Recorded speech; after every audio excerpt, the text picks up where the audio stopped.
Hi, എല്ലാവർക്കും ഇന്നത്തെ ക്ലാസ്സിലേക്ക് സ്വാഗതം. നമ്മളിന്ന് പഠിക്കാൻ പോകുന്നത് ബികോം 5th സെമസ്റ്ററിലുള്ള മാനേജ്മെൻറ്റ് അക്കൗണ്ടിംഗ് എന്ന വിഷയത്തെക്കുറിച്ചാണ്. അക്കൗണ്ടിങ്ങിൻ്റെ വിവിധ ശാഖകൾ ഇതിനു മുമ്പ് തന്നെ ഫിനാൻഷ്യൽ അക്കൗണ്ടിംഗ്, കോസ്റ്റ് അക്കൗണ്ടിംഗ് എന്ന പേരിൽ നമ്മൾ പഠിച്ചിട്ടുണ്ട്. ഇതിനെല്ലാം ഒരു പ്രത്യേക പർപ്പസ് ഉണ്ടായിരുന്നു.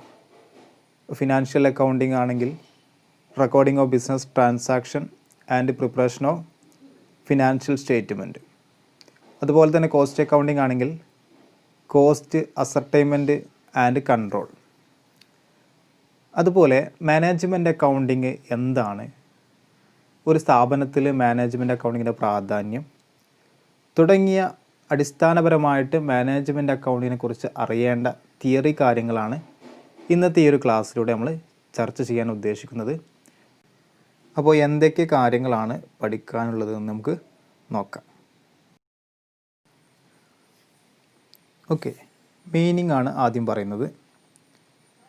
Management accounting refers to accounting for management.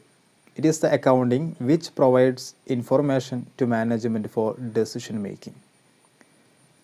മാനേജ്മെൻറ്റിന് തീരുമാനങ്ങൾ എടുക്കുന്നതിന് ആവശ്യമായിട്ടുള്ള വിവരങ്ങൾ കൈമാറുന്ന അക്കൗണ്ടിങ്ങിൻ്റെ ഒരു ബ്രാഞ്ചാണ് മാനേജ്മെൻറ്റ് അക്കൗണ്ടിങ് എന്ന് പറയുന്നത്. നമുക്കറിയാം, മാനേജ്മെൻറ്റ് ഏറ്റവും പ്രധാനപ്പെട്ട ഒരു പ്രവർത്തനമാണ് ഡെസിഷൻ മേക്കിംഗ് എന്നുള്ളത്, തീരുമാനങ്ങൾ എടുക്കുക എന്നുള്ളത്. സമയബന്ധിതമായ കൃത്യമായിട്ടുള്ള തീരുമാനങ്ങൾ എടുത്തെങ്കിൽ മാത്രമേ ഒരു സ്ഥാപനത്തിൻ്റെ പ്രവർത്തനങ്ങൾ വളരെ കാര്യക്ഷമമായിട്ട് മുന്നോട്ട് കൊണ്ടുപോകാൻ സാധിക്കുകയുള്ളൂ.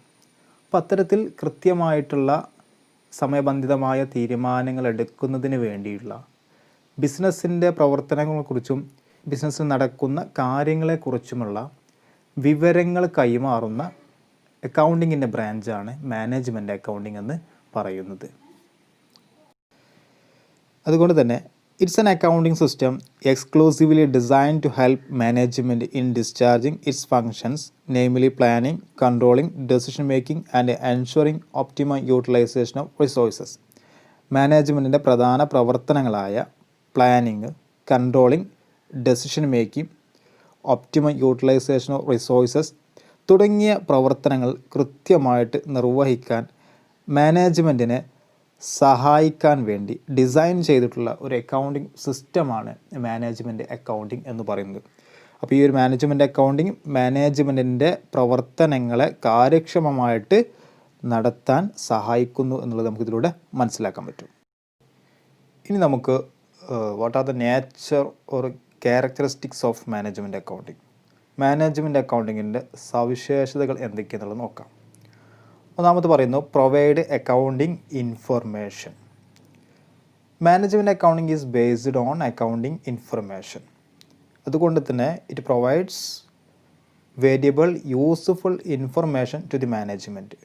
മാനേജ്മെൻറ്റ് അക്കൗണ്ടിങ് ഇൻഫർമേഷൻ്റെ അടിസ്ഥാനത്തിലാണ് എന്നുള്ളത് നമുക്ക് കൃത്യമായിട്ട് അറിയാം. അതുകൊണ്ട് തന്നെ ഇതിന് പ്രധാനപ്പെട്ട യൂസ്ഫുൾ ആയിട്ടുള്ള വിവരങ്ങൾ മാനേജ്മെൻറ്റിന് കൈമാറുന്നു. അടുത്തത്, it studies causes and effect relationship. Management accounting analyze the causes and effect relationship and the facts and figures shown in the financial statement. Financial സ്റ്റേറ്റ്മെൻറ്റിൽ കാണിച്ചിരിക്കുന്ന ഫാക്ട്സ് ആൻഡ് ഫിഗേഴ്സ് അഥവാ വസ്തുതകളും കാര്യങ്ങളും തമ്മിലുള്ള കോസസ് ഇഫക്റ്റ് റിലേഷൻഷിപ്പ് കൃത്യമായിട്ട് management accounting study ചെയ്യുന്നു.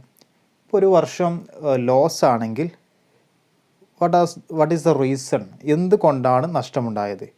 ലാഭമാണെങ്കിൽ what are the factors influencing, ഈ ഒരു ലാഭം ഉണ്ടാകാൻ സ്വാധീനിക്കപ്പെട്ട ഘടകങ്ങൾ എന്തൊക്കെ? കൃത്യമായിട്ടുള്ള ഒരു പഠനം അതിൻ്റെ പിന്നിലുണ്ട് എന്നാണ് പറയുന്നത്. അടുത്തതാണ്, it's A multi disciplinary approach. Management accounting എന്ന് പറയുന്നത് വിവിധ വിജ്ഞാന ശാഖകളുടെ ഒരു കോമ്പിനേഷനാണ് എന്ന് വേണമെങ്കിൽ നമുക്ക് പറയാം. കാരണം it is A combination of several discipline such as financial accounting, cost accounting, statistics, economics etcetera. Financial accounting, അതുപോലെ കോസ്റ്റ് അക്കൗണ്ടിങ്, സ്റ്റാറ്റിസ്റ്റിക്സ്, എക്കണോമിക്സ് തുടങ്ങിയ ഒരുപാട് വിജ്ഞാന ശാഖകളുടെ ഒരു കൂട്ടം അല്ലെങ്കിൽ ഒരു കോമ്പിനേഷനാണ് മാനേജ്മെൻറ്റ് അക്കൗണ്ടിങ് നമുക്ക് പറയാൻ പറ്റും. കാരണം ഒരുപാട് കോസ്റ്റ് അക്കൗണ്ടിങ് ടെക്നിക്സുകൾ, ബഡ്ജറ്ററി കൺട്രോൾ, സ്റ്റാൻഡേർഡ് കോസ്റ്റിംഗ് തുടങ്ങിയ ടെക്നിക്സ് എല്ലാം മാനേജ്മെൻറ്റ് അക്കൗണ്ടിങ് ഉപയോഗിക്കുന്നുണ്ട്. അതുപോലെ തന്നെ ഫിനാൻഷ്യൽ അക്കൗണ്ടിങ്ങിൻ്റെ ആ ഡാറ്റ വെച്ചിട്ടാണ് സ്ഥാപനത്തിൻ്റെ ഇടപാടുകളെക്കുറിച്ചും സ്ഥാപനത്തിൻ്റെ ഫൈനൽ അക്കൗണ്ട് പ്രവർത്തനങ്ങളെക്കുറിച്ചെല്ലാം മാനേജ്മെൻറ്റിന് തീരുമാനങ്ങൾ എടുക്കാൻ പറ്റുന്നത്. അപ്പോൾ ചുരുക്കി പറഞ്ഞാൽ it's a combination of several discipline. അടുത്ത് പറയുന്നത് deals with qualitative and quantitative information. മാനേജ്മെൻറ്റിന് തീരുമാനങ്ങൾ എടുക്കുന്നതിന് ആവശ്യമായിട്ടുള്ള ക്വാണ്ടിറ്റേറ്റീവ് ആൻഡ് ക്വാളിറ്റേറ്റീവ് ഇൻഫർമേഷൻ ഇത് നൽകുന്നു എന്നാണ് പറയുന്നത്. അടുത്ത പോയിൻ്റാണ് ഇറ്റ് ഈസ് നോട്ട് സ്റ്റാറ്റ്യൂട്ടറി. അഥവാ മാനേജ്മെൻറ്റ് അക്കൗണ്ടിങ് സിസ്റ്റം ഒരു സ്ഥാപനത്തിൽ ഫോളോ ചെയ്യുക എന്നുള്ളത് അത്ര നിർബന്ധമുള്ള കാര്യമില്ല. ഇറ്റ്സ് ആൻ ഓപ്ഷണൽ എന്നാണ് ഇതിലൂടെ പറയുന്നത്. അടുത്ത പോയിൻ്റ് പറയുന്നത് അക്കൗണ്ടിങ് ഫോർ ഫ്യൂച്ചർ. അഥവാ മാനേജ്മെൻറ്റ് അക്കൗണ്ടിങ് മാനേജ്മെൻറ്റിന് ഭാവിയിലെ പ്രവർത്തനങ്ങളെ ആസൂത്രണം ചെയ്തതിന് ആവശ്യമായിട്ടുള്ള വിവരങ്ങളാണ് നൽകുന്നത് എന്നാണ് പറയുന്നത്. അതുകൊണ്ട് it is an accounting for future. അടുത്ത പോയിൻ്റ് പറഞ്ഞാൽ ഇറ്റ് ഇൻക്രീസസ് എഫിഷ്യൻസി. നമുക്കറിയാം മാനേജ്മെൻറ്റ് അക്കൗണ്ടിങ് എന്ന് പറയുന്നത് ഒരുപാട് ഓൾട്ടർനേറ്റീവിൽ നിന്ന് ഏറ്റവും ബെസ്റ്റ് ആൾട്ടർനേറ്റീവ് തിരഞ്ഞെടുക്കാൻ സഹായിക്കുന്നു മാനേജ്മെൻറ്റിനെ. അതുകൊണ്ട് തന്നെ management accounting helps to increase efficiency. Okay, ഇതാണ് പ്രധാനപ്പെട്ട മാനേജ്മെൻറ്റ് അക്കൗണ്ടിങ്ങിൻ്റെ ക്യാരക്ടറിസ്റ്റിക്സ് ആയിട്ട് പറയാനുള്ളത്. ഇനി നമുക്ക് scope of management accounting. Management അക്കൗണ്ടിങ്ങിൻ്റെ സ്കോപ്പ് എന്ന് പറഞ്ഞാൽ ഇറ്റ്സ് വെരി വൈഡ്. ഒരു ബിസിനസ് സ്ഥാപനത്തിൻ്റെ പ്രവർത്തനങ്ങൾ, ഇപ്പോൾ പ്രസൻറ്റ് ആൻഡ് ഫ്യൂച്ചർ പ്രവർത്തനങ്ങളെക്കുറിച്ച് വിശകലനം ചെയ്യാൻ, അനലൈസ് ചെയ്യാൻ, ഇൻ്റർപ്രറ്റ് ചെയ്യാൻ ഉപയോഗിക്കുന്ന ഒരുപാട് മെത്തേഡ്സ്, ടെക്നിക്സ്, ടൂൾസ്, അതുപോലെ തന്നെ കോമ്പിനേഷൻ ഓഫ് സബ്ജക്റ്റ്, ഇതെല്ലാം സ്കോപ്പ് ഓഫ് മാനേജ്മെൻറ്റ് അക്കൗണ്ടിങ്ങിൽ വരുന്നു എന്നുള്ളത് നമ്മൾ മനസ്സിലാക്കാം. അപ്പോൾ പ്രധാനപ്പെട്ട സ്കോപ്പിൽ വരുന്ന കാര്യങ്ങളൊന്ന് നമുക്ക് പരിശോധിക്കാം. ആദ്യം വരുന്നത് ഫിനാൻഷ്യൽ അക്കൗണ്ടിങ്. ഫിനാൻഷ്യൽ അക്കൗണ്ടിങ് നമുക്കറിയാം it's record business transaction and helps to prepare trial balance and final account of the organisation. ഈ ഒരു ഫൈനൽ അക്കൗണ്ട് ഉണ്ടാക്കുന്നതിലൂടെ സ്ഥാപനത്തിൻ്റെ ഫിനാൻഷ്യൽ പൊസിഷൻ, സാമ്പത്തിക സ്ഥിതി അറിയാൻ, അതുപോലെ തന്നെ ട്രേഡിംഗ് റിസൾട്ട് പ്രോഫിറ്റ് ആണോ ലോസ് ആണോ എന്ന് മനസ്സിലാക്കാനും ഫിനാൻഷ്യൽ അക്കൗണ്ടിങ് സഹായിക്കുന്നു. അപ്പോൾ ഫിനാൻഷ്യൽ അക്കൗണ്ടിങ് സ്ഥാപനത്തിൻ്റെ സാമ്പത്തിക സ്ഥിതിയെക്കുറിച്ച്, സ്ഥാപനത്തിൻ്റെ പ്രവർത്തന റിസൾട്ടിനെക്കുറിച്ച് ആവശ്യമായുള്ള ഒരുപാട് ഇൻഫോർമേഷൻ മാനേജ്മെൻറ്റിന് നൽകുന്നു. അതുകൊണ്ട് തന്നെ it's comes under the scope of management accounting. അടുത്ത പോയിന്റ് നോക്കൂ, cost accounting. Cost accounting is the backbone of management accounting എന്ന് നമുക്ക് പറയാം.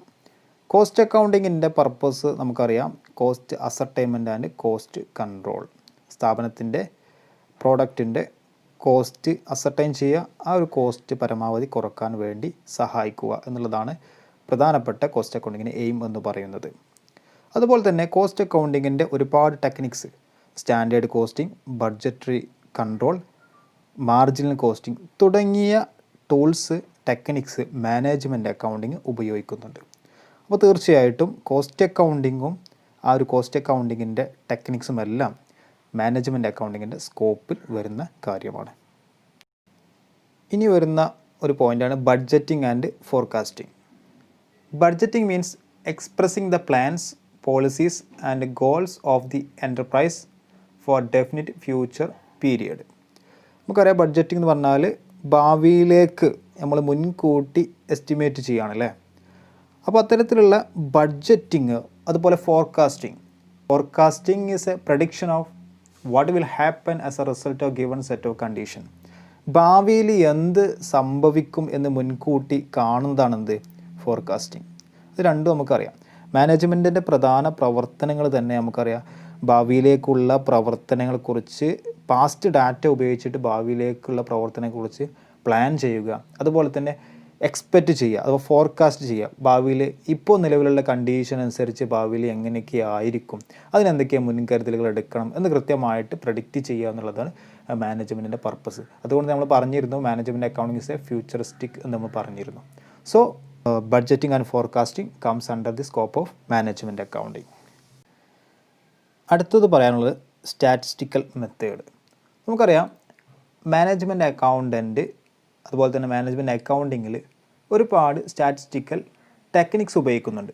ലീനിയർ പ്രോഗ്രാമിങ്, ഗെയിം തിയറി തുടങ്ങിയ ടെക്നിക്സ് ഡെസിഷൻ മേക്കിംഗ് പ്രോസസ്സിന് വേണ്ടി ഉപയോഗിക്കുന്നുണ്ട്. അതുപോലെ തന്നെ സ്റ്റാറ്റിസ്റ്റിക്കൽ ടൂൾസ് ആയിട്ടുള്ള ഗ്രാഫ്സ്, ചാർട്ട്, ഡയഗ്രാം ഇതെല്ലാം മാനേജ്മെൻറ്റിൻ്റെ റിപ്പോർട്ട് പ്രസൻറ്റ് ചെയ്യാനും ഉപയോഗിക്കുന്നുണ്ട്. അതുകൊണ്ട് തന്നെ statistical method and techniques are the part of the management accounting. അടുത്ത പോയിൻ്റാണ് ടാക്സ് അക്കൗണ്ടിങ്. നമുക്കറിയാം tax planning become an important part of management accounting. Management അക്കൗണ്ടിങ്ങിൻ്റെ പ്രധാനപ്പെട്ട ഒരു ഭാഗമാണ് ടാക്സ് പ്ലാനിങ്. കാരണം preparation and filing of various return, due time and payment of tax is the important responsibility of management accountant. ഒരു management അക്കൗണ്ടൻറ്റിൻ്റെ പ്രധാനപ്പെട്ട ഒരു ഉത്തരവാദിത്തമാണ് സമയത്ത് ആ ടാക്സ് ഫയൽ ചെയ്യുക, ആ ഒരു ടാക്സ് പേയ്മെൻറ്റ് ഉറപ്പുവരുത്തുക എന്നുള്ളത്. അടുത്ത പോയിൻ്റാണ് റിപ്പോർട്ടിംഗ്. ഒരു മാനേജ്മെൻറ്റ് അക്കൗണ്ടൻറ്റിൻ്റെ പ്രധാനപ്പെട്ട ഒരു ഉത്തരവാദിത്തം എന്നുള്ളതാണ് മാനേജ്മെൻറ്റിനെ സ്ഥാപനത്തിൽ നടക്കുന്ന വ്യത്യസ്ത പ്രവർത്തനങ്ങളെക്കുറിച്ച് അറിയിക്കുക എന്നുള്ളത്. അതിനുവേണ്ടി കൃത്യമായ ഇടവേളകളിൽ സ്ഥാപനത്തിൻ്റെ പ്രവർത്തനങ്ങളെക്കുറിച്ചുള്ള റിപ്പോർട്ട് മാനേജ്മെൻറ്റിന് സമർപ്പിക്കണം. ഈ ഒരു റിപ്പോർട്ടിൻ്റെ അടിസ്ഥാനത്തിലാണ് മാനേജ്മെൻറ്റ് ഉചിതമായിട്ടുള്ള തീരുമാനങ്ങൾ എടുക്കുന്നത്. അടുത്ത് വരുന്ന പോയിൻ്റാണ് ഇൻറ്റേർണൽ ഓഡിറ്റിംഗ് എന്ന് പറയുന്നത്. Internal audit is necessary to judge the performance of each department. സ്ഥാപനത്തിൻ്റെ ഉള്ളിൽ തന്നെ നടത്തുന്ന ഓഡിറ്റിംഗ് സിസ്റ്റമാണ് ഇൻറ്റേർണൽ ഓഡിറ്റ്. അപ്പോൾ സ്ഥാപനത്തിനുള്ള വ്യത്യസ്ത ഡിപ്പാർട്ട്മെൻറ്റിൻ്റെ പ്രവർത്തനങ്ങളെ ജഡ്ജ് ചെയ്യാൻ നമുക്ക് എന്ത് സഹായിക്കുന്നു? ഇൻറ്റേർണൽ ഓഡിറ്റിംഗ് സഹായിക്കുന്നു. So internal audit assist the management in fixing responsibility of different individual. വ്യത്യസ്ത ഡിപ്പാർട്ട്മെൻറ്റുകൾ അതുപോലുള്ള ഓരോ വ്യക്തികളുടെയും ഉത്തരവാദിത്തങ്ങൾ കൃത്യമായിട്ട് നിർവചിക്കാൻ മാനേജ്മെൻറ്റിനെ സഹായിക്കുന്നു ഇൻറ്റേർണൽ ഓഡിറ്റിംഗ് എന്നുള്ളത്. ലാസ്റ്റ് പോയിൻ്റാണ് interpretation of financial data. Financial സ്റ്റേറ്റ്മെൻറ്റിലുള്ള ഡാറ്റയെ നമ്മൾ വ്യാഖ്യാനിക്കുന്നതിലൂടെ സ്ഥാപനത്തിൻ്റെ പ്രവർത്തനങ്ങളെക്കുറിച്ചുള്ള കൃത്യമായുള്ള ഒരു ഐഡിയ മാനേജ്മെൻറ്റിന് കിട്ടുന്നു. ഫിനാൻഷ്യൽ സ്റ്റേറ്റ്മെൻറ്റിൻ്റെ ഇൻ്റർപ്രിട്ടേഷൻ ഒരുപാട് ടൂൾസ് ആൻഡ് ടെക്നിക്സ് ഉപയോഗിക്കുന്നുണ്ട്. അതിൽ വരുന്നതാണ് comparative financial statement, common size statement, trend ratios, ratio analysis തുടങ്ങിയവ. അപ്പോൾ ഈ പറഞ്ഞ പോയിൻറ്റുകളൊക്കെയാണ് പ്രധാനമായിട്ടും മാനേജ്മെൻറ്റ് അക്കൗണ്ടിങ്ങിൻ്റെ സ്കോപ്പിൽ വരുന്നത്. ഇനി നമുക്ക് പറയാനുള്ളത് functions of management accounting. Management അക്കൗണ്ടിങ്ങിൻ്റെ ഫങ്ഷൻസ് എന്തൊക്കെയാണെന്ന് നോക്കാം. ഒന്നാമത്താണ് പ്ലാനിങ് ആൻഡ് ഫോർകാസ്റ്റിംഗ്. മാനേജ്മെൻറ്റ് അക്കൗണ്ടിങ്ങിൻ്റെ പ്രധാനപ്പെട്ട ഒരു ഫങ്ഷനാണ് planning and forecasting for the future, അല്ലെ, ഭാവിയിലേക്ക് വേണ്ടി ആസൂത്രണം ചെയ്യുക എന്നുള്ളത്. ഈ ഒരു ആവശ്യത്തിന് വേണ്ടി മാനേജ്മെൻറ്റ് അക്കൗണ്ടൻറ്റ് ഒരുപാട് ടെക്നിക്സുകൾ ഉപയോഗിക്കുന്നുണ്ട്. Budgeting, standard costing, marginal costing, probability, trend ratio തുടങ്ങിയ ഒരുപാട് ടെക്നിക്സുകൾ ഉപയോഗിക്കുന്നുണ്ട്. രണ്ടാമത്തെ ഫംഗ്ഷനാണ് modification and verification of data. Management accounting modify the accounting data by arranging them in such a way that it become useful to management. മാനേജ്മെൻറ്റിന് ഉപകാരപ്രദമാകുന്ന രീതിയിൽ accounting ഡാറ്റയെ മോഡിഫൈ ചെയ്യുന്നുണ്ട് മാനേജ്മെൻറ്റ് അക്കൗണ്ടിങ്ങിൽ. ഇപ്പോൾ ഉദാഹരണത്തിന് സെയിൽസുമായി ബന്ധപ്പെട്ട കാര്യങ്ങളാണ് ആവശ്യമെങ്കിൽ എന്ത് ചെയ്യുന്നു? ആ ഒരു സെയിൽസിനെ പ്രൊഡക്റ്റിൻ്റെ അടിസ്ഥാനത്തിൽ, ഏരിയയുടെ അടിസ്ഥാനത്തിൽ, സീസണിൻ്റെ അടിസ്ഥാനത്തിലൊക്കെ ക്ലാസിഫൈ ചെയ്യാൻ പറ്റും. അപ്പോൾ മാനേജ്മെൻറ്റിന് ഏത് രൂപത്തിലാണോ അത് ആവശ്യം ആ രൂപത്തിൽ മോഡിഫൈ ചെയ്യുക എന്നുള്ളതാണ് മാനേജ്മെൻറ്റ് അക്കൗണ്ടിങ്ങിൻ്റെ മറ്റൊരു ധർമ്മമായിട്ട് പറയുന്നത്. മൂന്നാമത്തെ ഫംഗ്ഷനാണ് analysis and interpretation of data എന്നുള്ളത്. ഇതിലൂടെ പറയുന്നത് the management accountant analyse and interpret accounting data in simple way. അതായത് കൃത്യമായിട്ട് സ്ഥാപനത്തിൽ നടക്കുന്ന പ്രവർത്തനങ്ങളെക്കുറിച്ച് വിശകലനം ചെയ്ത് അത് വ്യാഖ്യാനിച്ച് അതിന് അടിസ്ഥാനത്തിലൊരു സജഷൻ അല്ലെങ്കിൽ എന്തെങ്കിലും നിർദ്ദേശങ്ങൾ കൊടുക്കാൻ പറ്റുന്ന രൂപത്തിൽ അതിനെ ഇൻ്റർപ്രറ്റ് ചെയ്യുക എന്നുള്ളതാണ് ഇതിലൂടെ പറയുന്നത്. അടുത്ത പോയിൻ്റാണ് കമ്മ്യൂണിക്കേഷൻ. ഈ ഒരു അനലൈസ് ചെയ്ത ഇൻ്റർപ്രറ്റ് ചെയ്ത് വെച്ച ഒരു ഡാറ്റ ഇത് ആർക്കൊക്കെയാണോ ആവശ്യമുള്ളത് അവർക്ക് കൃത്യമായിട്ട് ഇത് എത്തിച്ച് കൊടുക്കുക എന്നുള്ളതാണ് ഇതിലൂടെ പറയുന്നത്. അതുകൊണ്ട് തന്നെ the management accountant prepare report suitable for different level of management and employees. ഈ ഒരു ഇൻഫർമേഷൻ സ്ഥാപനത്തിലുള്ള വ്യത്യസ്ത ഡിപ്പാർട്ട്മെൻറ്റിലുള്ള ആളുകൾക്ക്, വ്യത്യസ്ത ഡിപ്പാർട്ട്മെൻറ്റ് ഹെഡുകൾക്ക്, എംപ്ലോയീസിനെല്ലാം ആവശ്യമായിട്ട് വരും. അതുപോലെ തന്നെ ഔട്ട്സൈഡേഴ്സ് ആയിട്ടുള്ള ബിസിനസ്സിൻ്റെ പ്രവർത്തനങ്ങൾ ഇൻട്രസ്റ്റഡ് ആയിട്ടുള്ള ഔട്ട്സൈഡേഴ്സ് ആയിട്ടുള്ള ഇൻവെസ്റ്റേഴ്സ്, ബാങ്ക്, ക്രെഡിറ്റേഴ്സ് തുടങ്ങിയ ആളുകൾക്കെല്ലാം ഈ ഒരു ഇൻഫർമേഷൻ നൽകുക എന്നുള്ളതാണ് ഇതിലൂടെ പറയുന്നത്. ഈ ഇൻഫർമേഷൻ എങ്ങനെ നൽകാൻ പറ്റുക? കൃത്യമായിട്ടുള്ള ഇടവേളകളിൽ റിപ്പോർട്ട് പ്രിപ്പയർ ചെയ്യുന്നതിലൂടെ ഇൻഫർമേഷൻ നൽകാൻ പറ്റും. അടുത്ത പോയിന്റ് പറയുന്നത് ഹെൽപ്സ് ഇൻ കോർഡിനേഷൻ എന്നാണ്. ഈ ഒരു പോയിന്റിലൂടെ പറയുന്നത് management accounting provides tools which are helpful in coordinating the activities of different department. സ്ഥാപനത്തിലുള്ള വ്യത്യസ്ത ഡിപ്പാർട്ട്മെൻറ്റുകളുടെ പ്രവർത്തനങ്ങളെ ഏകീകരിക്കാൻ ആവശ്യമായിട്ടുള്ള ടൂൾസ് മാനേജ്മെൻറ്റ് അക്കൗണ്ടിങ് പ്രൊവൈഡ് ചെയ്യുന്നു എന്നാണ് പറയുന്നത്. ഈ ഒരു കോർഡിനേഷൻ കൃത്യമായുള്ള റിപ്പോർട്ടുകളിലൂടെ നമുക്ക് ഉറപ്പുവരുത്താൻ പറ്റും. അവസാന പോയിന്റ് പറയുന്നത് ഹെൽപ്സ് ഇൻ ഡെസിഷൻ മേക്കിംഗ്. നമുക്കറിയാം മാനേജ്മെൻറ്റ് അക്കൗണ്ടിങ്ങിൻ്റെ പർപ്പസ് എന്ന് പറഞ്ഞാൽ തന്നെ providing information to the management for decision making എന്നുള്ളതാണ്. അപ്പോൾ കൃത്യമായിട്ടുള്ള ഉചിതമായിട്ടുള്ള തീരുമാനങ്ങൾ എടുക്കുന്നതിനാവശ്യമായ പ്രധാനപ്പെട്ട വിവരങ്ങൾ നൽകുക എന്നുള്ളതാണ് മാനേജ്മെൻറ്റ് അക്കൗണ്ടിങ്ങിൻ്റെ പ്രധാനപ്പെട്ട ഒരു ഫങ്ഷൻ എന്ന് പറയുന്നത്. ഇനി നമുക്ക് പറയാനുള്ളത് what are the major differences between management accounting and financial accounting. Management അക്കൗണ്ടിങ്ങും ഫിനാൻഷ്യൽ അക്കൗണ്ടിങ്ങും തമ്മിലുള്ള പ്രധാനപ്പെട്ട വ്യത്യാസങ്ങളാണ് ഇവിടെ പറയുന്നത്. ഒന്നാമത്തെ പോയിന്റ് പറയുന്നത് the purpose is to provide information to management for decision making. Management അക്കൗണ്ടിങ്ങിൻ്റെ പ്രധാനപ്പെട്ട ലക്ഷ്യം എന്ന് പറയുന്നത് മാനേജ്മെൻറ്റിന് തീരുമാനങ്ങൾ എടുക്കുന്നതിന് ആവശ്യമായിട്ടുള്ള വിവരങ്ങൾ കൈമാറുക എന്നുള്ളതാണ്. ഫിനാൻഷ്യൽ അക്കൗണ്ടിങ്ങിലോട്ട് വരുമ്പോൾ purpose is to ascertain profit or loss and financial position.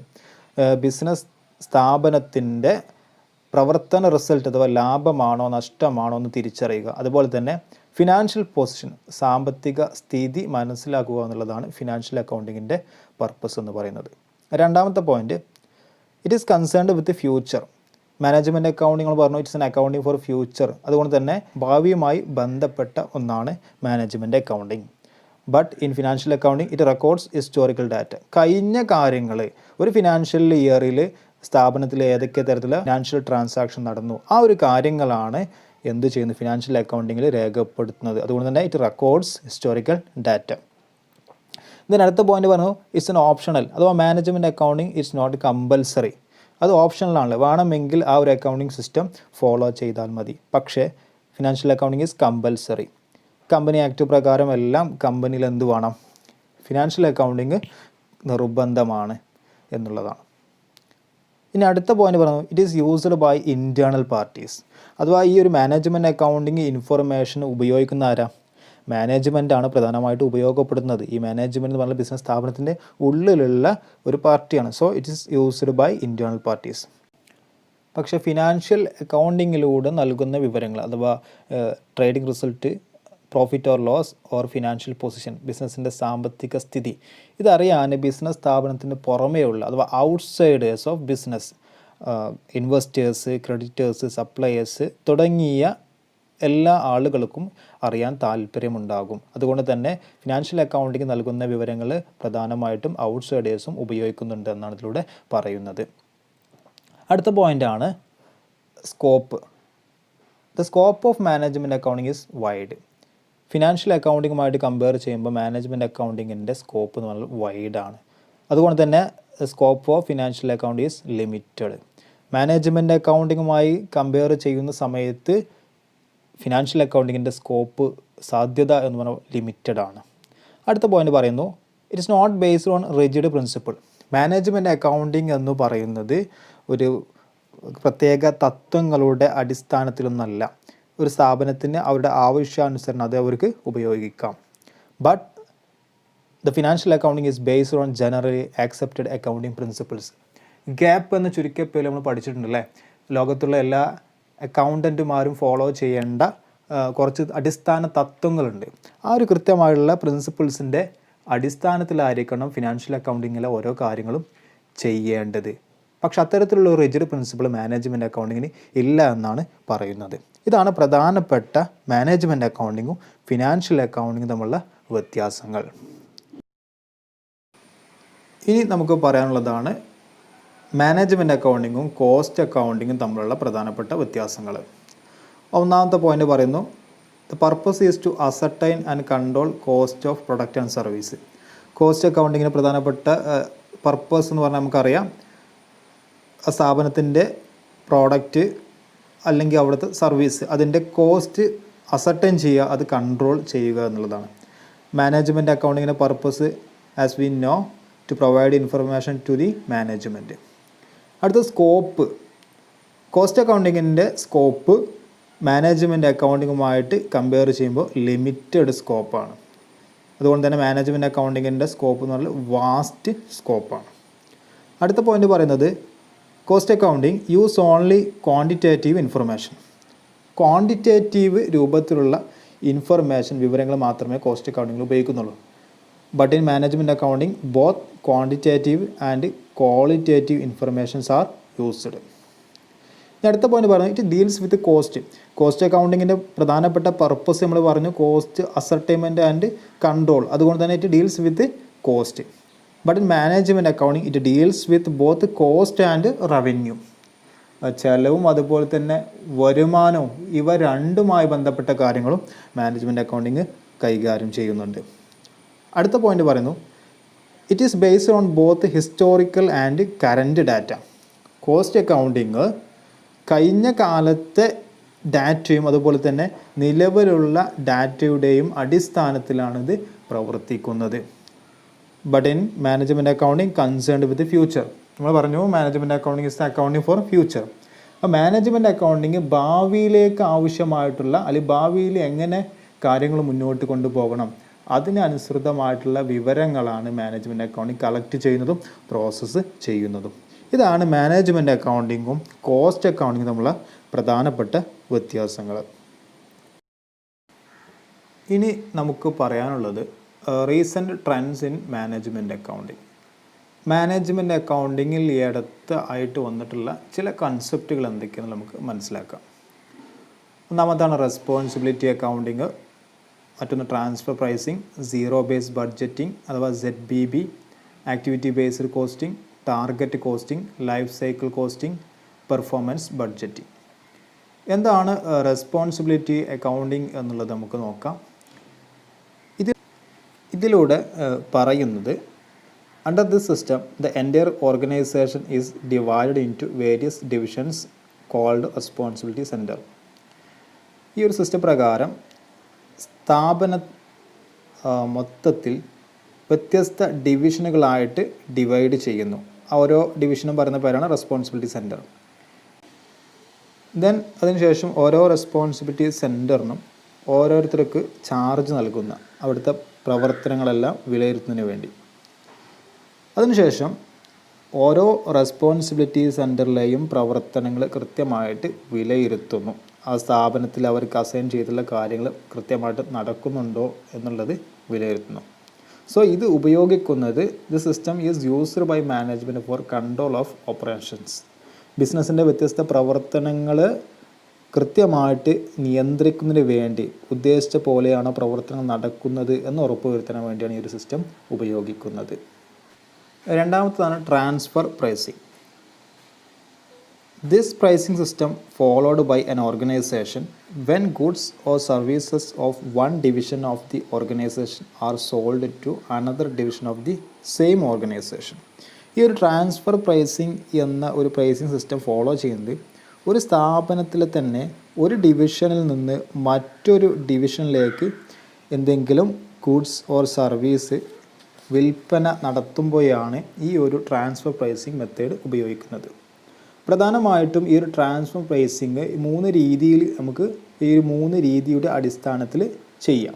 ഒന്ന് മാർക്കറ്റ് പ്രൈസ് അഥവാ the price if the goods are sold in the market. ഈ ഒരു ഗുഡ്സ് മാർക്കറ്റിൽ വിൽപ്പന നടത്തുകയാണെങ്കിൽ ഉദ്ദേശിക്കുന്ന പ്രൈസ്. മറ്റൊന്ന് cost price, actual cost plus profit, യഥാർത്ഥത്തിൽ വന്നിട്ടുള്ള ചെലവിലേക്ക് ലാഭം ആഡ് ചെയ്തതിനുള്ള ഒരു പ്രൈസ്, അതാണ് കോസ്റ്റ് പ്രൈസ്. മറ്റൊന്ന് നെഗോഷിയേറ്റഡ് പ്രൈസ്. നെഗോഷിയേറ്റഡ് പ്രൈസ് എന്ന് പറയുന്നത് the price determined by negotiation between the divisional managers. ആ ഡിവിഷണൽ മാനേജേഴ്സ് തമ്മിലുള്ള ഒരു കരാറിൻ്റെ അവരുടെ ഒരു ചർച്ചയുടെ അടിസ്ഥാനത്തിൽ തീരുമാനിക്കപ്പെട്ട ഒരു പ്രൈസാണ് നെഗോഷിയേറ്റഡ് പ്രൈസ്. ഈ 3 പ്രൈസിങ് രീതികളും ട്രാൻസ്ഫർ പ്രൈസിങ്ങിൽ ഉപയോഗിക്കാൻ പറ്റും. അടുത്തത് വരുന്നതാണ് സീറോ ബേസ് ബഡ്ജറ്റിംഗ് അഥവാ ZBB. നമുക്കറിയാം സാധാരണ ഒരു ബഡ്ജറ്റ് എന്ന് പറയുമ്പോൾ ഈ ബഡ്ജറ്റിങ്ങിൽ വരുന്ന ഒരു കാര്യം, every year the budget allocation is based on the actual figures for the past year. കഴിഞ്ഞ വർഷത്തെ ഫിഗേഴ്സിൻ്റെ അടിസ്ഥാനത്തിലായിരിക്കും ഇനി വരാൻ പോകുന്ന വർഷത്തേക്ക് നമ്മൾ ബഡ്ജറ്റ് പ്രിപ്പയർ ചെയ്യുക. പക്ഷേ in ZBB budget for any year is prepared from a zero base or scratch without looking to previous year figures. ഓരോ വർഷവും ഒരു പുതിയ വർഷമായിട്ട് കൺസിഡർ ചെയ്തുകൊണ്ട് ഒരു സീറോ ബേസിൽ നിന്നാണ് ഈ ഒരു ബഡ്ജറ്റിംഗ് രീതി അഥവാ ZBBയിൽ ബഡ്ജറ്റ് പ്രിപ്പയർ ചെയ്യുന്നത്. കഴിഞ്ഞ വർഷങ്ങളിലെ ഫിഗേഴ്സ് ഒരു മാനദണ്ഡമായിട്ട് എടുക്കുന്നില്ല. ഓരോ വർഷവും പുതിയൊരു വർഷമായിട്ട് കൺസിഡർ ചെയ്തുകൊണ്ട് ആണ് ഈ ഒരു മെത്തേഡ് പ്രകാരം ബഡ്ജറ്റ് തയ്യാറാക്കുന്നത്. അതാണ് ZBB എന്ന മെത്തേഡിൽ പറയുന്നത്. ഇനി പറയാനുള്ളത് ആക്ടിവിറ്റി ബേസ്ഡ് കോസ്റ്റിംഗ് ആണ്. ആക്ടിവിറ്റി ബേസ്ഡ് കോസ്റ്റിംഗ് എന്ന് പറഞ്ഞാൽ it is A costing method that identifies activities in an organisation and assigns the cost of each activity to all products and services according to the actual consumption by each. ഇതിലൂടെ പറയുന്നത് ഒരു ഓർഗനൈസേഷൻ്റെ വ്യത്യസ്ത പ്രവർത്തനങ്ങളെ തിരിച്ചറിയുകയും ഓരോ പ്രവർത്തനത്തിൻ്റെയും വില അല്ലെങ്കിൽ കോസ്റ്റ് ഓരോ ഉൽപ്പന്നങ്ങൾക്കും സേവനങ്ങൾക്കുമുള്ള യഥാർത്ഥ ഉപഭോഗത്തിനനുസരിച്ച് നൽകുകയും ചെയ്യുന്ന ഒരു കോസ്റ്റിംഗ് രീതിയാണ് എന്ത് ആക്ടിവിറ്റി ബേസ്ഡ് കോസ്റ്റിംഗ് എന്ന് പറയുന്നത്. Activity based costing is a method of assigning overhead and indirect cost such as salary and utilities to product and service.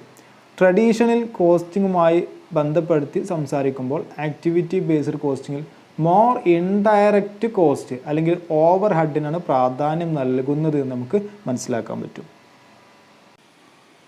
ഇനി അടുത്തത് നമുക്ക് പറയാനുള്ളതാണ് target costing. Target cost is a predetermined cost based on market price for capturing a target market share. Target costing എന്ന് പറയുന്നത് നമ്മൾ target ചെയ്യുന്ന ഒരു market share പിടിച്ചെടുക്കുന്നതിന് വേണ്ടി മാർക്കറ്റ് വിലയെ അടിസ്ഥാനമാക്കി മുൻകൂട്ടി നിശ്ചയിച്ച ഒരു ചെലവ്, ഒരു കോസ്റ്റാണ് എന്ത് അല്ലെങ്കിൽ പ്രൈസാണ് ടാർഗറ്റ് കോസ്റ്റ് എന്ന പേരിൽ അറിയപ്പെടുന്നത്. അഥവാ ഒരു മാർക്കറ്റിൽ നമ്മൾ ടാർഗറ്റ് ചെയ്യുന്ന മാർക്കറ്റ് ഷെയർ പിടിച്ചെടുക്കുന്നതിനുള്ള മാർക്കറ്റ് വിലയെ അടിസ്ഥാനമാക്കി മുൻകൂട്ടി നിശ്ചയിച്ച ഒരു ചെലവ്, ഒരു പ്രൈസിങ് രീതിയാണ് എന്ത് ടാർഗറ്റ് കോസ്റ്റ് എന്നതുകൊണ്ട് അർത്ഥമാക്കുന്നത്. ഈ ടാർഗറ്റ് കോസ്റ്റ് നമുക്ക് ഇങ്ങനെ കാൽക്കുലേറ്റ് ചെയ്യാം: sales price minus desired profit. Selling price അഥവാ ടാർഗറ്റ് മാർക്കറ്റ് ഷെയറിൽ നിന്ന് ഡിസൈർഡ് പ്രോഫിറ്റ് കുറച്ച് കഴിഞ്ഞാൽ നമുക്ക് ടാർഗറ്റ് കോസ്റ്റ് കിട്ടും. ഇനി അടുത്തത് പറയാനുള്ളത് ലൈഫ് സൈക്കിൾ കോസ്റ്റിംഗ് ആണ്. Life cycle costing is the accumulation of cost for activities that arise during the life cycle of A product. അഥവാ ഒരു ഉൽപ്പന്നത്തിൻ്റെ ലൈഫ് സൈക്കിളിൽ ഉണ്ടാകുന്ന പ്രവർത്തനങ്ങളുടെ ചെലവുകളുടെ ശേഖരണമാണ് എന്ത് ലൈഫ് സൈക്കിൾ കോസ്റ്റിംഗ് എന്ന പേരിൽ അറിയപ്പെടുന്നത്. ഒരു പ്രൊഡക്റ്റ് നമുക്കറിയാം ആ ഒരു ലൈഫ് സൈക്കിളിൽ വ്യത്യസ്ത സ്റ്റേജിലൂടെ കടന്നു പോകും. Introduction, growth, maturity, saturation and decline. ഈ ഓരോ സ്റ്റേജിലും ഉണ്ടാകുന്ന ചെലവുകളുടെ ആകെത്തുകയാണ് എന്ത് പറയുന്നത് ലൈഫ് സൈക്കിൾ കോസ്റ്റിംഗ് എന്ന പേരിൽ അറിയപ്പെടുന്നത്. ഇനി അവസാനത്താണ് performance budgeting. Performance budgeting is a system of budgeting based on functions, programmes and activities. വിവിധ പ്രവർത്തനങ്ങൾ, ആക്ടിവിറ്റീസ് ഇതിനെ അടിസ്ഥാനമാക്കിയുള്ള ബഡ്ജറ്റിംഗ് രീതിയാണ് പെർഫോമൻസ് ബഡ്ജറ്റിംഗ് എന്നതുകൊണ്ട് അർത്ഥമാക്കുന്നത്. അപ്പോൾ ഈ പറഞ്ഞ കാര്യങ്ങളൊക്കെയാണ് പ്രധാനമായിട്ടും റീസെൻറ്റ് ട്രെൻഡ്സ് ഇൻ മാനേജ്മെൻറ്റ് അക്കൗണ്ടിങ്ങിൽ വരുന്ന കാര്യങ്ങൾ. ഇനി പറയാനുള്ളത് what are the limitations of management accounting. Management അക്കൗണ്ടിങ്ങിൻ്റെ പ്രധാനപ്പെട്ട പോരായ്മകൾ അല്ലെങ്കിൽ ഡീമെറിറ്റ്സ്. ഒന്നാമത്തെ പോയിന്റ് പറയുന്നു, it has inherits limitations of financial and cost accounting system. അതായത് നമുക്കറിയാം മാനേജ്മെൻറ്റ് അക്കൗണ്ടിങ് പ്രധാനമായിട്ടും ഫിനാൻഷ്യൽ അക്കൗണ്ടിങ്ങിൻ്റെയും കോസ്റ്റ് അക്കൗണ്ടിങ്ങിൻ്റെയും അടിസ്ഥാനത്തിലാണ്. അഥവാ ആ രണ്ട് ബ്രാഞ്ച് ഓഫ് അക്കൗണ്ടിങ് നൽകുന്ന വിവരങ്ങൾക്ക് അനുസരിച്ചിട്ടാണ് മാനേജ്മെൻറ്റ് അക്കൗണ്ടിങ് പ്രവർത്തിക്കുന്നതും മാനേജ്മെൻറ്റിന് കൃത്യമായുള്ള തീരുമാനങ്ങൾ എടുക്കുന്നതിന് ആവശ്യമായ വിവരങ്ങൾ കൈമാറുന്നതും. അതുകൊണ്ട് തന്നെ ഈ ഒരു ഫിനാൻഷ്യൽ അക്കൗണ്ടിങ്ങിനും കോസ്റ്റ് അക്കൗണ്ടിങ്ങിനുമുള്ള പോരായ്മകളെല്ലാം മാനേജ്മെൻറ്റ് അക്കൗണ്ടിങ്ങിനും ഉണ്ടാവുമെന്നാണ് പറയുന്നത്. രണ്ടാമത്തെ പോയിന്റ് പറയുന്നത് not a substitute for management. ഈ ഒരു മാനേജ്മെൻറ്റ് അക്കൗണ്ടിങ് ഒരിക്കലും മാനേജ്മെൻറ്റിന് പകരമല്ല. It's only a tool in the hands of management. മാനേജ്മെൻറ്റിൻ്റെ കയ്യിലുള്ള ഒരു ടൂള് മാത്രമാണ്, അവർക്ക് ആവശ്യമുള്ള ഇൻഫർമേഷൻ ലഭിക്കുന്നതിന് ആവശ്യമായ ഒരു ടൂള് മാത്രമാണ് എന്ത് മാനേജ്മെൻറ്റ് അക്കൗണ്ടിങ് എന്ന് പറയുന്നത്. അടുത്ത പോയിന്റ് പറയുന്നത് പേഴ്സണൽ ജഡ്ജ്മെൻറ്റ്. ഈ ഓരോ ഡാറ്റയും ഓരോ റിസൾട്ടും ഇൻ്റർപ്രറ്റ് ചെയ്യുന്നത് മാനേജ്മെൻറ്റ് അക്കൗണ്ടൻ്റ് ആയിരിക്കും. അതുകൊണ്ട് തന്നെ there is a personal judgement of management accountant. അതൊരിക്കലും എല്ലായ്പ്പോഴും കൃത്യമാകണം എന്നില്ല. ആ ഒരു പേഴ്സണൽ ജഡ്ജ്മെൻറ്റ് കറക്റ്റ് അല്ല എങ്കിൽ അത് നെഗറ്റീവായിട്ട് ബാധിക്കുമെന്നാണ് പറയുന്നത്. അടുത്തതാണ് installation of management system is costly. Management system ഒരു സ്ഥാപനത്തിൽ കൊണ്ടുവരിക എന്നുള്ളത് ചിലവേറിയ ഒന്നാണ്. അതുകൊണ്ട് തന്നെ ചെറിയ സ്ഥാപനങ്ങൾക്കൊന്നും ഇത്തരത്തിലുള്ളൊരു സിസ്റ്റം ഇൻസ്റ്റാൾ ചെയ്യാൻ പ്രയാസമായിരിക്കുമെന്നാണ് പറയുന്നത്. അടുത്ത പോയിന്റ് പറയുന്നത് റെസിസ്റ്റൻസ് ഫ്രം വർക്കേഴ്സ്, അഥവാ സ്ഥാപനത്തിലുള്ള എംപ്ലോയീസിന് ഇടയിലുള്ള ഒരു എതിർപ്പുണ്ടാവാൻ സാധ്യതയുണ്ട്. കാരണം നമുക്കറിയാം ഏതൊരു കാര്യവും ഒരു സ്ഥാപനത്തിൽ നല്ല രീതിയിൽ നടപ്പിലാക്കണമെങ്കിൽ തീർച്ചയായിട്ടും അവിടെയുള്ള എംപ്ലോയീസിൻ്റെ കൂടിയും സഹകരണം നിർബന്ധമാണ്. അപ്പോൾ എംപ്ലോയീസ് ചിന്തിക്കുകയാണ് ഈ ഒരു മാനേജ്മെൻറ്റ് അക്കൗണ്ടിങ് സിസ്റ്റം അവരെ എക്സ്പ്ലോയിറ്റ് ചെയ്യാൻ, അവരെ ചൂഷണം ചെയ്യാനുള്ള ഒരു സിസ്റ്റമാണ് എന്ന് അവർ ചിന്തിക്കുകയാണെങ്കിൽ തീർച്ചയായിട്ടും അവരുടെ ഭാഗത്തു നിന്ന് ഒരു എതിർപ്പുണ്ടാവാൻ സാധ്യതയുണ്ട് എന്നാണ് ഇതിലൂടെ പറയുന്നത്. അടുത്ത പോയിന്റ് പറയുന്നത് for the proper working of the system an individual dealing with the system should have comprehensive knowledge in all subject. It almost impossible. നമുക്കറിയാം ഒരു മാനേജ്മെൻറ്റ് അക്കൗണ്ടിങ് സിസ്റ്റം കൃത്യമായിട്ട് ഒരു സ്ഥാപനത്തിൽ ഉദ്ദേശിച്ച രീതിയിൽ അതിൻ്റെ റിസൾട്ട് കിട്ടണമെങ്കിൽ ആരാണോ അത് ഡീൽ ചെയ്യുന്നത്, കൈകാര്യം ചെയ്യുന്നത്, ആ ആൾക്ക് കൃത്യമായിട്ട് വിവിധ വിജ്ഞാന ശാഖകളിൽ അറിവുണ്ടായിരിക്കണം. അഥവാ ഫിനാൻഷ്യൽ അക്കൗണ്ടിങ്ങിനെ കുറിച്ച്, കോസ്റ്റ് അക്കൗണ്ടിങ്ങിനെ കുറിച്ച്, ടാക്സിനെ കുറിച്ച്, എക്കണോമിക്സിനെ കുറിച്ച്, സ്റ്റാറ്റിസ്റ്റിക്കൽ ടൂളിനെ കുറിച്ച്, അങ്ങനെ വ്യത്യസ്ത വിജ്ഞാന ശാഖകളിൽ വിവരമുണ്ടായിരിക്കണം. അങ്ങനെ വ്യത്യസ്ത വിജ്ഞാന ശാഖകളിൽ വിവരമുള്ള ഒരാളെ കിട്ടുക എന്നുള്ളത് ഇമ്പോസിബിളാണ്. അത്ര ഈസിയുള്ള കാര്യമല്ല എന്നാണ് അതിലൂടെ പറയുന്നത്. അപ്പോൾ ഈ പറഞ്ഞ പോയിന്റുകളൊക്കെയാണ് പ്രധാനമായിട്ടും മാനേജ്മെൻറ്റ് അക്കൗണ്ടിങ്ങിൻ്റെ ലിമിറ്റേഷൻസിൽ വരുന്നത്. ഇനി ഈ ഒരു ചാപ്റ്ററിൽ നമുക്ക് പറയാനുള്ള ഒന്നാണ് സോഷ്യൽ റെസ്പോൺസിബിലിറ്റി അക്കൗണ്ടിങ്.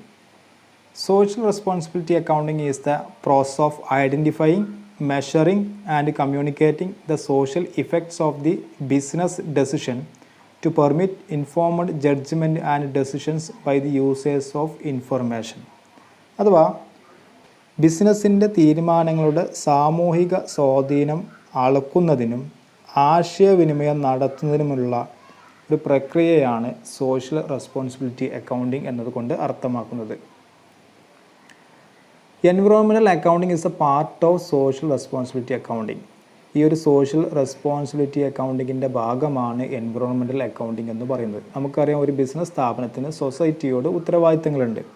അപ്പോൾ ആ ഒരു ബിസിനസ്സിൻ്റെ ഓരോ തീരുമാനങ്ങളും സൊസൈറ്റിക്ക് എതിരാവരുത്, അഥവാ സൊസൈറ്റിയുടെ താല്പര്യങ്ങളും പരിഗണിച്ച് കൊണ്ടുള്ളവ ആവണം. അപ്പോൾ ബിസിനസ് എടുക്കുന്ന ഏതെങ്കിലും തീരുമാനങ്ങൾ സൊസൈറ്റിയെ ബാധിക്കുന്നുണ്ടോ ഇല്ലയോ എന്നെല്ലാം മനസ്സിലാക്കാൻ സോഷ്യൽ റെസ്പോൺസിബിലിറ്റി അക്കൗണ്ടിങ് സഹായിക്കുന്നു.